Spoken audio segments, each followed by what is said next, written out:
YCP పరిస్థితి ఎలా ఉందంటే బట్టగాచి నేను మీ ముఖం మీద పడేస్తాను, మీ సావు మీరు చావండి.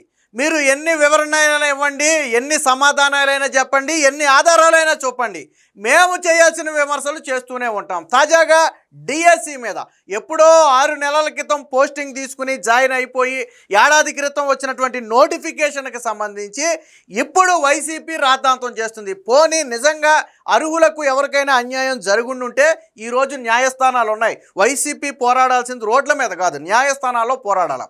మీరు ఏదైతే ఇది తప్పు అని చెబుతున్నారో ఆల్రెడీ న్యాయస్థానాల్లో అవన్నీ దాటుకుంటూ ముందుకు వచ్చారు. 241 కేసులు దాటుకుని ముందుకు వచ్చారు.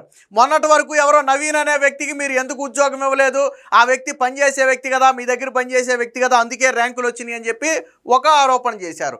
అలాగే ర్యాంకులు వచ్చినా కానీ కింది ర్యాంకుల వాళ్ళకి మీరు పోస్టింగ్ ఇచ్చారు, పైన ఉన్న వాళ్ళకి ఎందుకు రాలేదని చెప్పి మాట్లాడారు. సో వాళ్ళకి హారిజెంటల్ విధానంలో వాళ్ళకి అర్థం కాలేదు అది. దాని మీద కూడా నేను ఒక వీడియో చేశాను వివరంగా.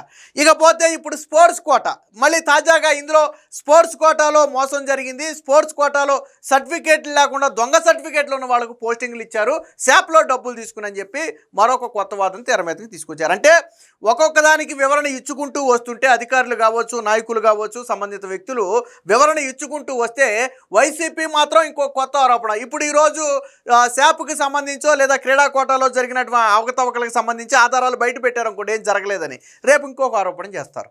అంటే నేను అంతే మొదట్లో చెప్పింది, బట్టగాజి మీ మొహం మీద పడేస్తాం, మీ సావు మీరు చావండి. ఇదే వైసీపీ విధానం. తాజాగా చేస్తున్న ఆరోపణ ఏంటంటే 3% క్రీడా కోటాలో భాగంగా మొత్తం డిఎస్సి పోస్టుల్లో 421 డిఎస్సి పోస్టులు క్రీడా కోటాకు నిర్ణయించారు. వాస్తవం ఏంటంటే నిజంగా ఎక్కడైనా అక్రమాలు జరిగితే ఒక్క పోస్టు కూడా ఖాళీ ఉండకూడదు. కానీ 39 పోస్టులు ఇంకా ఫిల్ కాలేదు. ఎందుకనంటే ఆయా కేటగిరీలకు చెందినటువంటి వ్యక్తులు స్పోర్ట్స్ కోటాలో దొరకలేదు కాబట్టి అవి ఇంకా ఫిల్ కాలేదు. నిజంగా అవకతవకలు జరుగుంటే ఆ 39 పోస్టులు మిగలవు. పోస్టులు అమ్ముకునేవాడు పోస్టులు మిగిల్చుకుంటాడా? అమ్మేసుకుంటాడు. కానీ ఏదో ఒకటి చేసి దొంగ సర్టిఫికేట్లు పెడితే పోస్టులు ఇచ్చేవాళ్ళు 39 పోస్టులు మిగిల్చుకుంటాడా? మిగిల్చుకోడు కదా, అమ్మేసుకుంటాడు కదా. కానీ ఎందుకు మిగిలిన 39 పోస్టులు? 382 పోస్టులు మాత్రమే భర్తీ చేశారు. మిగిలిన పోస్టులు ప్రస్తుతానికి అలాగే ఉన్నాయి. అవి నెక్స్ట్ కోటాకి వెళ్ళిపోతాయి, అది వేరే విషయం అనుకోండి. మరి దీని మీద వస్తున్న ప్రధాన ఆరోపణ ఏంటంటే సర్టిఫికేట్ల వెరిఫికేషన్ పారదర్శకంగా జరగలేదు, అది తప్పు పూర్తిగా. నిన్న క్రీడా శాఖ మంత్రి ప్రత్యేక కార్యదర్శి అజయ్ జైన్తో పాటు శాప్ ఎండి భరణి ఇద్దరు కూడా ప్రెస్ మీట్ పెట్టి ఆధారాలను ప్రెస్ ముందు పెట్టారు. సర్టిఫికేట్ల వెరిఫికేషన్ పారదర్శకంగా జరగలేదనేది అబద్ధం. 6 కమిటీలను ఏర్పాటు చేసి ఆన్లైన్లో అప్లై చేసిన ప్రతి సర్టిఫికేట్ను పరిశీలించారు. అక్కడితో ఆగిపోలేదు. ఆ వచ్చిన సర్టిఫికేట్లు నిజమా కాదా అని తేల్చుకోవటానికి ఆ సంబంధిత క్రీడా సంఘానికి లేఖ రాశారు. వాళ్ళు ఈ సర్టిఫికేట్ మేము జారీ చేసిందే, ఇది నిజమే అని వాళ్ళు ధృవీకరిస్తేనే దాన్ని పరిగణలోకి తీసుకున్నారు. కొంతమంది క్రీడా సంఘాలు ఏంటంటే ఎప్పుడో 15 ఏళ్ళు 20 ఏళ్ల క్రితం రికార్డ్స్ మా దగ్గర లేవని సమాధానం చెప్తే అలాంటి వాళ్ళకి ఇవ్వాల పోస్టు. అది ఫేక్ ఒరిజినల్ పక్కన పెట్టండి. క్రీడా సంఘం దగ్గర సమాచారం లేదు అన్న ఏ ఒక్కరికి కూడా వీళ్ళు పోస్టింగ్ ఇవ్వలేదు. దీంతో పాటు అంటే క్రీడా సంఘాలకు కూడా ముందే తెలుసు ఇందులో వాస్తవానికి ఒకవేళ నిజంగానే ఈ విధానంలో అవకతవకలు జరుగుంటే మొదట జగన్ మీద ఆరోపణ చేయాలి. ఎందుకంటే వార్డు, గ్రామ వార్డు, సచివాలయ పోస్టుల్లో జగన్ అనుసరించిన విధానమే ఈ విధానం. జగన్ ఏ క్రీడా కోటా విధానాన్ని గ్రామ వార్డు సచివాలయాలకు అనుసరించాడో అదే విధానాన్ని ఈరోజు డిఎస్సికి అనుసరించారు. సరే అంటే ఇది జగనే అనుసరించాడంటే అంతకు ముందు నుంచి ఉన్న విధానమే, అర్థం కావడం కోసం నేను చెప్తున్నా. రెండోది, కేంద్ర రాష్ట్ర ప్రభుత్వాలు 65 క్రీడలను గుర్తించాయి. మొత్తం అన్ని క్రీడలు స్పోర్ట్స్ కోటాలోకి రావు. చాలామందికి తెలియకపోవడం వల్ల ఇదొక అపోహ. కొన్ని క్రీడలు ఇంకా స్పోర్ట్స్ కోటాలోకి రాలేదు. అలాంటి క్రీడల్లో ఉన్న వాళ్ళు ఎవరైనా ఉంటే వారికి రాదు. ఫర్ ఎగ్జాంపుల్ టెన్నికోట్ అని, రోప్ స్కిప్పింగ్ అని, లేకపోతే ఇలాంటి కొన్ని క్రీడలు ఇంకా ఇందులోకి రాలేదు, స్పోర్ట్స్ కోటాలోకి రాలేదు. కాబట్టి వారికి పోస్టింగ్ కూడా ఇవ్వరు. పైగా దీనికి ఒక ప్రయారిటీ ఆర్డర్ కూడా ఉంటుంది. ఫస్ట్ ఒలింపిక్స్, తర్వాత ఏషియన్ గేమ్స్, జాతీయ క్రీడలు, ఆ తర్వాత నేషనల్ మెడలు, తర్వాత స్టేట్ మెడలు, తర్వాత స్టేట్ పార్టిసిపేషను, అలా అంతర్జిల్లాల వరకు కూడా ఒక ప్రయారిటీ ఆర్డర్ని తీసుకొస్తారు. ఆ ప్రయారిటీ ఆర్డర్లో ఎవరు మొదటుంటే వారికే పోస్ట్ వస్తుంది. అలాగే క్రీడలకు కూడా ప్రాధాన్యత ఉంటుంది. అథ్లెటిక్స్కి ప్రాధాన్యత ఇస్తారు. తర్వాత దాని కింద కొన్ని ప్రాధాన్యత గేములు ఉంటాయి. సో ఇలా అంటే ఇది ఒక సిస్టమేటిక్గా జరిగేటువంటి విషయం. రెండోది, దీనికి సంబంధించి ఎవరికైతే 382 మందికి క్రీడా కోటాలో ఉద్యోగాలు ఇచ్చారో వాళ్ళ పూర్తి వివరాలు స్టిల్ నేటికి ఆన్లైన్లో ఉన్నాయి. మీరు ఎవరైనా సరే ఒక వ్యక్తి తప్పుడు ధృవీకరణ పత్రాలు పెట్టాడు అని మీరు చెప్పగలిగితే మీరు డైరెక్ట్గా శాప్ను అప్రోచ్ అవ్వచ్చు, లేదా మీరే డైరెక్ట్గా కోర్టుకు కూడా వెళ్ళొచ్చు. అందులో ఇది లేదు. రెండోది, క్రీడా సంఘాలు కూడా ధృవీకరించిన పత్రం తప్పు అని తేలితే 10 సంవత్సరాల తర్వాత అయినా సరే, ఉద్యోగంలో చేరిన 10 సంవత్సరాల తర్వాత అయినా సరే ఆ ధృవీకరణ పత్రం వాళ్ళు పెట్టిన స్పోర్ట్స్ సర్టిఫికెట్ తప్పు అని తేలితే ఆ వ్యక్తితో పాటు క్రీడా సంఘాలు కూడా బాధ్యత వహించాలి. వాళ్ళ మీద కూడా క్రిమినల్ కేసులు నమోదు చేస్తారు. ఇది ముందే మెన్షన్ చేశారు. మరి ఇంత పారదర్శకంగా జరిగితే దీని మీద ఆరోపణలు చేస్తున్నారంటే నాకు అర్థం కాల. చాలామందికి అవగాహన లేకపోవటం. అన్ని క్రీడలు అందులో లేవు. చాలామంది మేము ఆడాం కదా, మాకెందుకు రాలేదు, మేము జాతీయ స్థాయిలో ఆడాం కదా, వీళ్ళకి రాష్ట్ర స్థాయి కదా ఆడింది, వీళ్ళకి ఎందుకు పోస్ట్ వచ్చిందంటే నువ్వు జాతీయ స్థాయిలో ఆడినా అంతర్జాతీయ స్థాయిలో ఆడినా ఆ క్రీడకు క్రీడా సంఘం గుర్తింపు లేనప్పుడు క్రీడా సంఘ గుర్తింపు ఉన్నటువంటి గేము చివరిదైనా సరే వాళ్ళకే ఇస్తారు తప్ప గుర్తింపు లేని గేమ్ నువ్వు జాతీయ అంతర్జాతీయ స్థాయిలో అయినా ఇవ్వలేరు. దాన్ని ఇవ్వలేరు. చాలామందికి ఇది స్పోర్ట్స్ కోటా అనేది చాలామందికి అర్థం కావటం లేదు. అపోహపడుతున్నారు చాలామంది. ముందు స్పోర్ట్స్ కోటాలో మీకు నోటిఫికేషన్లోనే స్పోర్ట్స్ కోటాలో ఏ గేమ్స్ ఉంటాయి అనేది నోటిఫికేషన్లో మెన్షన్ చేసి ఉంటుంది. అలాగే శాప్లో ఒక జీవో కూడా ఉంటుంది. ఏపీ రికగ్నైజ్డ్ చేసినటువంటి గేమ్స్ అంటే మీకు ఒక లిస్ట్ వస్తుంది. సో వాటిలో ఉన్న గేమ్స్కు సంబంధించి మీరు మెరిట్ అయ్యి ఉండి మీకు ఉద్యోగం రాకపోతే, మీకంటే తక్కువ సర్టిఫికేట్ ఉన్న వ్యక్తికి ఉద్యోగం వస్తే మీరు ఖచ్చితంగా అడగొచ్చు దాన్ని. ఇప్పటి వరకు కేవలం ఆరోపణలు చేయటమే తప్ప ఎక్కడా ఆధారాలు బయటపెట్టలేదు. సో దీనికి సంబంధించి నేను ఒక ప్రెస్ మీట్ కూడా పెట్టి మాట్లాడారు. ఒకసారి చూద్దాం. క్రీడా కోటాలో అర్హులకే ఉద్యోగాలు ఇచ్చాము. అసోసియేషన్లు, ఫెడరేషన్లకు లేఖలు రాసి ధృవీకరించుకున్నాం. 421 పోస్టులకు నోటిఫికేషన్ ఇస్తే భర్తీ అయింది 382. అవినీతి అవకతవకలు లేవు అనడానికి ఇదే నిదర్శనం. 2019-20లో గ్రామ వార్డు సచివాలయ ఉద్యోగాల భర్తీకి అనుసరించిన విధానమే ఇప్పుడు కూడా అనుసరించాము. ఒకవేళ ఈ విధానమే తప్పు అంటే ముందు జగన్మోహన్ రెడ్డి దాంట్లో అవకతవకలు ఉన్నాయేమో చూడాలి. గ్రామ వార్డు సచివాలయ ఉద్యోగాల్లో అవకతవకలు ఉన్నాయేమో చూడాలి. ఎందుకంటే ఈ విధానం వల్ల అవకతవకలు జరిగాయి అంటే అప్పుడు ఇదే విధానం కాబట్టి అందులో కూడా జరిగి ఉండాలి. సో దానికి జగన్మోహన్ రెడ్డి కూడా మరి సమాధానం చెప్పాలి. పర్యాటక, క్రీడల, యువజన శాఖ, వ్యవహారాల శాఖ ప్రత్యేక ప్రధాన కార్యదర్శి అజయ్ జైన్ స్పష్టీకరణ.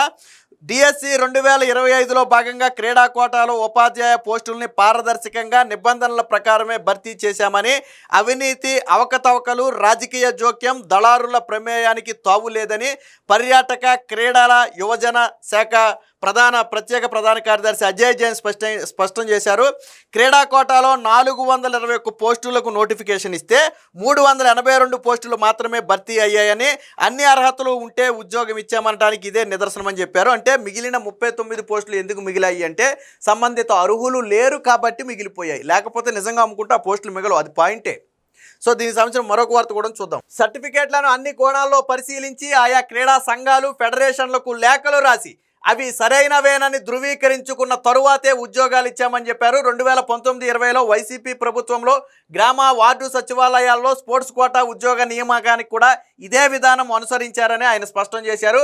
ఎవరైనా తప్పుడు సర్టిఫికేట్తో ఉద్యోగం పొందినట్టు మరొక 10 ఏళ్ల తర్వాత రుజువైనా వారితో పాటు వారికి సర్టిఫికేట్ జారీ చేసిన వారిపైన కూడా కఠిన చర్యలు ఉంటాయని హెచ్చరించారు. అంటే ఇది ఇక్కడతో పోలా. 10 ఏళ్ల తర్వాత అయినా సరే నువ్వు తప్పుడు సర్టిఫికేట్ అని నిరూపించగలిగితే ఆ వ్యక్తితో పాటు దాన్ని జారీ చేసిన వ్యక్తులు కూడా కఠినంగా శిక్షించబడతారు. ఇదే విషయాన్ని నిన్న అజయ్ జైన్ కూడా చెప్పడం జరిగింది. సోమవారం శాప్ ఎండి భరణితో కలిసి ఆయన అయితే విలేకరులతో మాట్లాడారు. ఆ ప్రెస్ మీట్కి సంబంధించి ఏమన్నా చూద్దాం. సో అభ్యర్థులు శాప్కి రావాల్సిన అవసరం లేకుండా ఆన్లైన్లోనే, వాస్తవానికి ఈ ధృవీకరణ పత్రాలు తీసుకుని అందరూ వెళ్ళిపోయి శాప్ దగ్గరికి వెళ్ళాల్సిన అవసరం లేకుండా మొదట ఆన్లైన్లో అవకాశం కల్పించారు. ఎవరైతే స్పోర్ట్స్ కోటాలో అప్లై చేసుకున్నారో వాళ్ళు ఆన్లైన్లోనే దరఖాస్తు చేసుకునే ఆ సర్టిఫికేట్లు అప్లోడ్ చేసే విధానం పెట్టారు. తర్వాత వాటిని పరిశీలించడానికి 6 కమిటీలు పెట్టారు. అలాగే తర్వాత 3 స్థాయిల్లో పరిశీలన జరిగింది. చివరికి వాళ్ళు ఫర్ ఎగ్జాంపుల్ ఒక వ్యక్తి నేను క్రికెట్ నుంచి వచ్చాను అన్నాడు అనుకోండి, క్రికెట్ సర్టిఫికేట్ తెచ్చాడు అనుకోండి, ఆ అసోసియేషన్కి లేఖ రాస్తారు, ఫలానా వ్యక్తి క్రికెట్ సర్టిఫికేట్ పెట్టాడు ఉద్యోగానికి, సో ఇది మీరు జారీ చేసిన సర్టిఫికేట్ అయినా ఇది ఒరిజినల్లా కాదా అని చెప్పి ఆ సంఘానికి లేఖ రాస్తే వాళ్ళు వాళ్ళ రికార్డ్స్ పరిశీలిస్తారు ఫస్ట్. సో ఎప్పుడు ఈ వ్యక్తి ఎప్పుడు ఆడాడు అనేది రికార్డ్స్ తీసి ఆ రికార్డ్స్లో ఈ పేరు ఉందా లేదా అనేది పరిశీలిస్తారు. పరిశీలించిన తర్వాత ఇందులో ఉన్నటువంటి స్టాంపులు సిగ్నేచర్స్ ఒరిజినల్ కాదా అనేది పరిశీలించి తరువాత వాళ్ళు శాప్కి రిప్లై ఇస్తారు, ఎస్ ఈ వ్యక్తి అప్పట్లో ఆడాడు, ధృవీకరణ పత్రం ఇచ్చింది మేమే అని చెబితే దాన్ని పరిగణలో తీసుకుంటారు. కొన్ని క్రీడా సంఘాలు ఏంటంటే 10 ఏళ్ల క్రితమో 15 ఏళ్ల క్రితమో ఆడినోళ్ళు ఎవరైనా అప్లై చేసి ఉంటే వాళ్ళ దగ్గర డేటా లేదు, 10-15 ఏళ్ల క్రితం అంటే ఈ ఆన్లైన్ సిస్టమ్ అది లేకపోవడం వల్ల రికార్డెడ్ డేటా వల్ల ఎక్కడైనా మిస్ అయితే మిస్ అయ్యి ఉండొచ్చు. వాళ్ళు ఏం చెప్పారు, సో ఈ వ్యక్తి ఆడాడా లేదా అనేది చెప్పడానికి మా దగ్గర డేటా లేదని చెప్పారు. డేటా లేదన్నప్పుడు ఏం చేశారు, ఇమీడియట్గా ఈ వ్యక్తిని పక్కన పెట్టేశారు తప్ప ఉద్యోగం ఇవ్వాల. ఎందుకంటే అక్కడ క్రీడా సంఘం ధృవీకరణ లేదు కాబట్టి ఈ వ్యక్తికి ఉద్యోగం ఇవ్వాల. సో అంత పారదర్శకంగా వాటిని నిర్వహించారు. ఆరోపణ ఏంటి, క్రీడా కోటాలో టీచర్ పోస్టుల భర్తీకి నిబంధనలకు విరుద్ధంగా చేశారు, రాత పరీక్ష లేకుండా ఆ ఉద్యోగాలు భర్తీ చేసి ఆ ప్రక్రియ పూర్తయ్యాక మళ్ళీ రాత పరీక్ష తప్పనిసరి చేస్తూ నిబంధన సవరించారని చెప్పి ఒక ఆరోపణ చేశారు. కానీ వాస్తవం ఏంటంటే గతంలో ఎన్నడూ లేనంత పారదర్శకంగా పోస్టుల భర్తీ జరిగింది. 2019-20లో గ్రామ వార్డు సచివాలయ ఉద్యోగాల భర్తీకి దరఖాస్తుల స్వీకరణ ప్రక్రియ మాన్యువల్గా జరిగింది. కానీ ఈసారి స్పోర్ట్స్ కోటా డిఎస్సిలో అభ్యర్థులు ఎవరు శాప్ కార్యాలయానికి రాకుండా వచ్చి అధికారులను కలవాల్సిన అవసరం లేకుండా ఆన్లైన్లోనే దరఖాస్తులు స్వీకరించామనేది ఒకటి. రెండోది ప్రజాస్వామ్యం ప్రజల ఆకాంక్షలు అవసరాలకు తగ్గట్టుగా కొత్త విధానాలు తీసుకురావడం, వాటిలో మార్పులు చేయటం ప్రభుత్వ విచక్షణాధికారం. ఎప్పుడు ఒకే విధానంలో వాటిని ఎప్పుడైనా సమీక్షించే అధికారం కోర్టులకు ఉంటుంది. సో ఇది ప్రాబ్లం కాదు, ఆన్లైన్లో తీసుకోవడం అనేది అసలు ప్రాబ్లమే కాదు, ఆఫ్లైన్ ఆన్లైన్ అనేది ప్రాబ్లం కాదు. ఎందుకంటే తర్వాత ఉద్యోగం వచ్చిన వ్యక్తి సర్టిఫికేట్లను తర్వాత శాప్ ఒరిజినల్గా కూడా పరిశీలించింది, అది వేరే విషయం. తర్వాత ఆరోపణ ఏంటి, ఇంటర్ డిస్ట్రిక్ట్ క్రీడా పోటీలు సర్టిఫికేట్లో ఉన్న వాళ్ళకి కూడా పోస్టులు కట్టబెట్టారు, కానీ జాతీయ అంతర్జాతీయ స్థాయిలో రాణించిన వాళ్ళకి ఉద్యోగాలు రాలేదు అనేది ఆరోపణ. సో ఇక్కడే అవగాహన లోపం ఉంది. నేను ఇందాక అదే చెప్పా, ఆ క్రీడకు కనుక గుర్తింపు లేకపోతే నువ్వు జాతీయ స్థాయిలో ఆడినా అంతర్జాతీయ స్థాయిలో ఆడినా ఉద్యోగం ఇవ్వరు. అవి రాష్ట్ర ప్రభుత్వం గుర్తించినటువంటి క్రీడల్లో ఉందా లేదా అనేది చూసుకోవాలి. ఉంటే నీకు ఉద్యోగం వస్తుంది, లేకపోతే నీకు రాదు.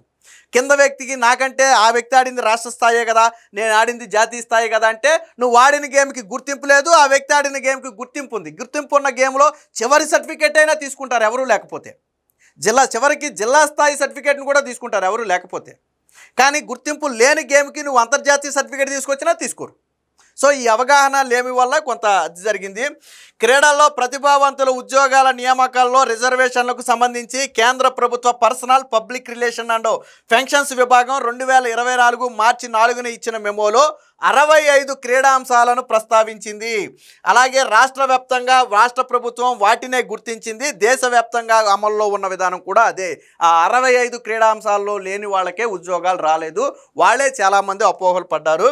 కేంద్ర ప్రభుత్వ నిబంధనల మేరకే ప్రాధాన్యత క్రమాన్ని నిర్ణయించే మొదట ఒలింపిక్స్, తర్వాత ఏషియన్ గేమ్స్, తర్వాత ప్రపంచ కప్పు, తర్వాత జాతీయ క్రీడలు, తర్వాత రాష్ట్ర స్థాయిలో జరిగే క్రీడలు, ఆ తర్వాత అంతర్జిల్లా క్రీడలు, ఇలా 96 ప్రయారిటీ పాయింట్లను నిర్ణయించామని చెప్పి వాళ్ళు చెప్పారు. అంటే ప్రతిదానికి పాయింట్లు కేటాయిస్తారు.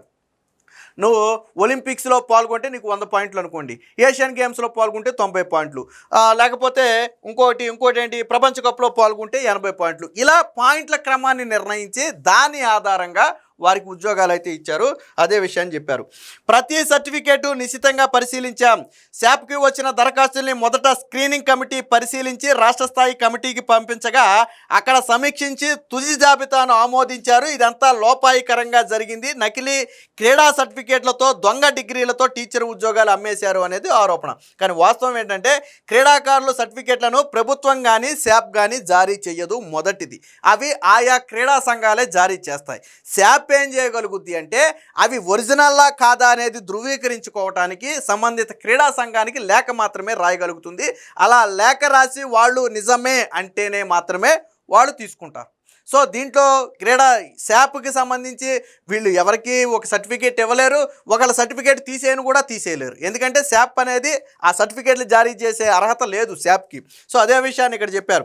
2011లో కేంద్ర ప్రభుత్వ విభాగం ఎన్ఎస్డిసి ఇచ్చిన నోటిఫికేషన్ ప్రకారం సర్టిఫికేట్లు ఇచ్చే బాధ్యత క్రీడా సంఘాలు, క్రీడా సమాఖ్యలు, యూనివర్సిటీలది. 2017లో ఉద్యోగ నియామకాలు, 2019-20లో గ్రామ వార్డు సచివాలయ ఉద్యోగాల నియామకాల్లో కూడా ఈ ప్రాతిపదికనే జరిగాయి. అభ్యర్థుల దరఖాస్తుల్ని వివిధ అంచెల్లో నిశితంగా పరిశీలించాం. వారు ఆన్లైన్లో అప్లోడ్ చేసిన దరఖాస్తుల్ని పరిశీలించేందుకు 6 కమిటీలు వేశాం. స్వయంగా విద్యాశాఖ నుంచి ఒక 15 మంది సీనియర్ పీఈటీలను ఈ కమిటీలో నియమించారు. ఎందుకంటే పీఈటీలకు స్పోర్ట్స్ మీద అవగాహన ఉంటుంది, వాళ్ళైతే కొంత అవగాహనతో వ్యవహరిస్తారని 15 మంది పీఈటీలను కూడా ఇందులో నియమించారు. 2025 జూన్ 9 నుంచి 20 వరకు ఈ ప్రక్రియ కొనసాగింది.